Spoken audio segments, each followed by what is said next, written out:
Okay, Richard, we're going to look at your putting stroke.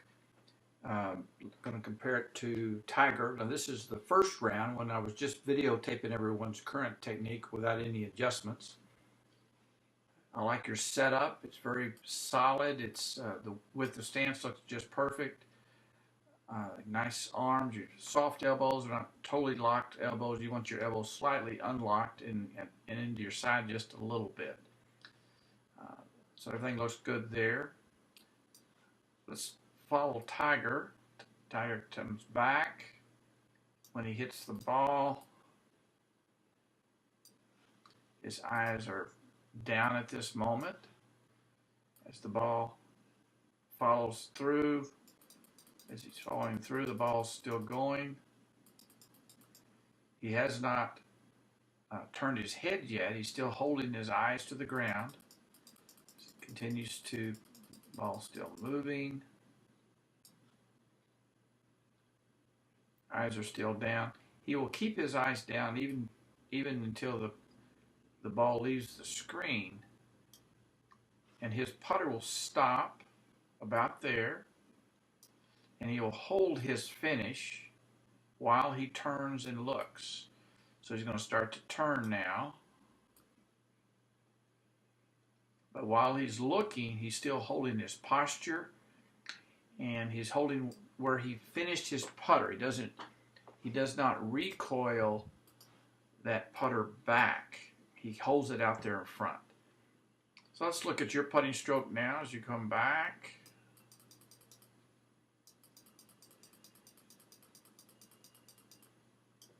Not wristy at all. Nice. At impact, you're pretty much here, but then you immediately turn and follow the ball with your eyes. Come out of your posture a little bit. And there's a little bit of recoil. So that was in round one. That was before we worked on the fundamental of putt, hold, and look, and that's an important fundamental. So that was one of the things that we wanted to work on. So let's look at you now in round two. Okay, now on the right was round two after we worked on some drills where we're doing putt, hold, and look. So coming back, looks good. As you make contact, your eyes are down, keeping them down, excellent, keeping them down, keeping them down. You're coming to a complete stop, you're holding your putter where it is. Very good, very good. You then could turn and look. I know that we were working on drills where you were really concentrating on holding, and you could actually hold it a little less, but that's very good. But that's a really good improvement. I really like that right there. That's really good. Okay, we're now going to look at your chipping technique, and on the left is from round one when I was just videotaping. I wasn't doing any technique adjustments. And let's look at that. You're doing some practice strokes there. Look, the technique looks good. Your setup looks really good. I want to compare you to Luke Donald. His feet are a little closer together, but yours are fairly close. And I don't have any issues with that. That looks pretty good. I like the fact that you have a nice extension in this arm. You have a little shaft lean. Ball's just slightly right of center. That's fine for this shot. So that looks good. Let's look at the swinging technique.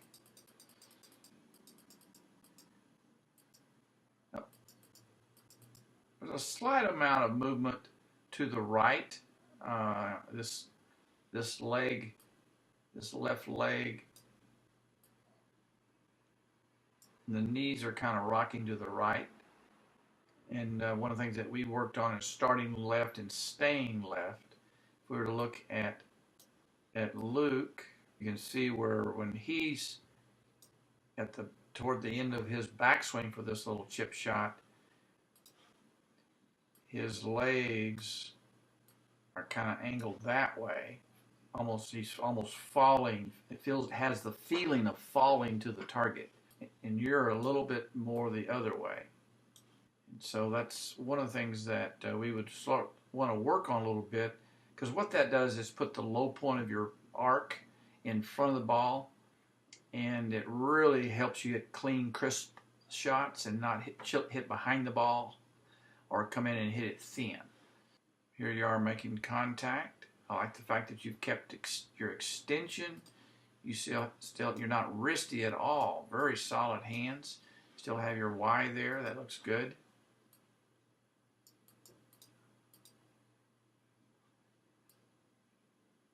Then as Luke hits the ball, he's pretty much in the same position. As you come through, very extended arms. You're letting your shoulders swing. Everything looks good there. I really like, when I look at from the waist up, I really like the fact that we've got our shoulders there. If we did a right angle off of that, your hands are right in front of your chest. That's exactly what we want to see.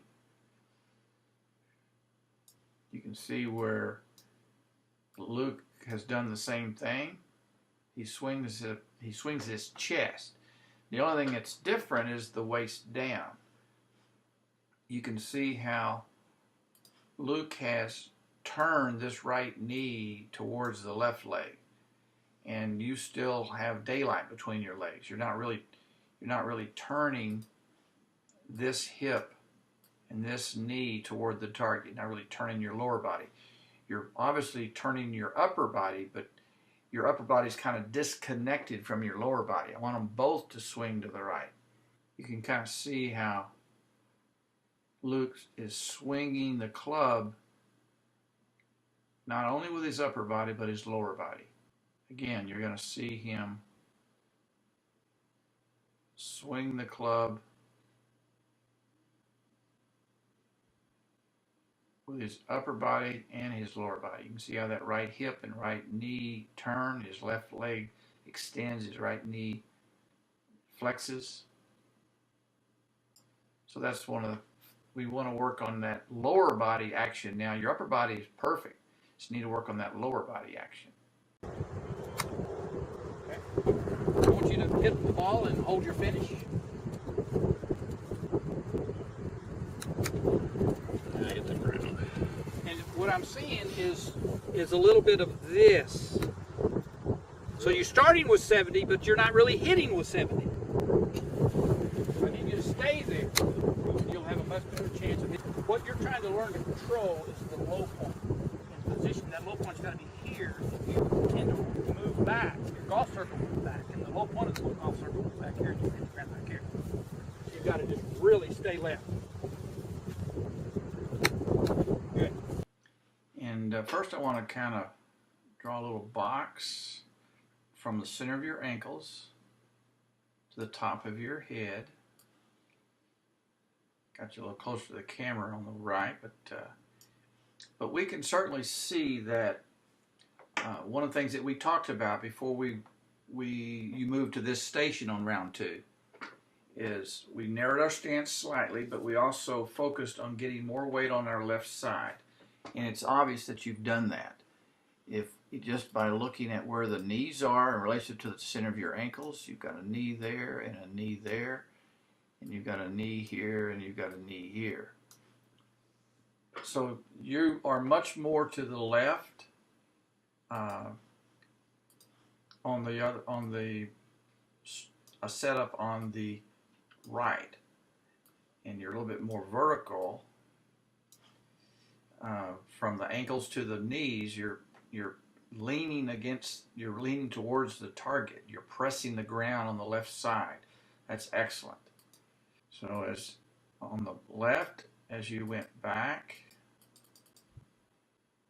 you moved even more this way.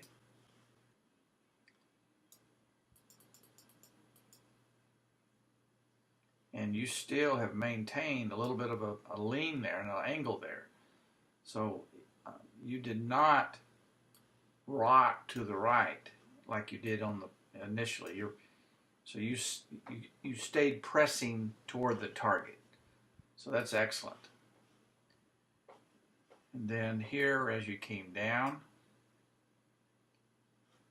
versus here coming down, again at impact, you're definitely more here.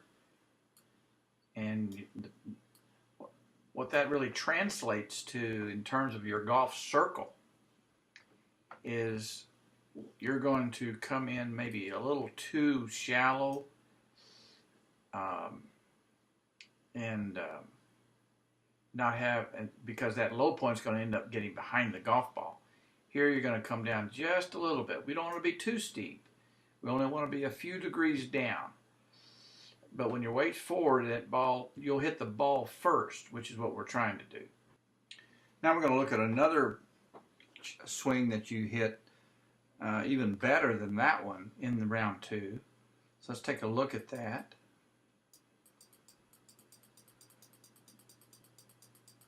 Get this really clean. You can see that club is just perfect right there on the ball.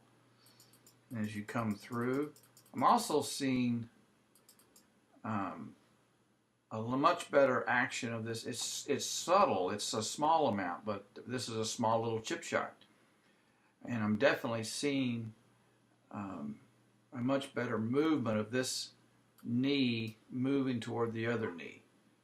And you had a tendency to just kind of hang back on that back foot. You almost had a little bit of a reverse weight shift with your original technique. And so you've trained that little reverse weight shift, and you now need to untrain it by these other movements. Starting on the left, stand on the left, and let that right side turn through and swing with that chest. Big improvement. So feet together, and let yourself get on that left side and stay there and not fall backwards. But that'll make a big difference. I saw you hit a lot of good chips during the round of golf too.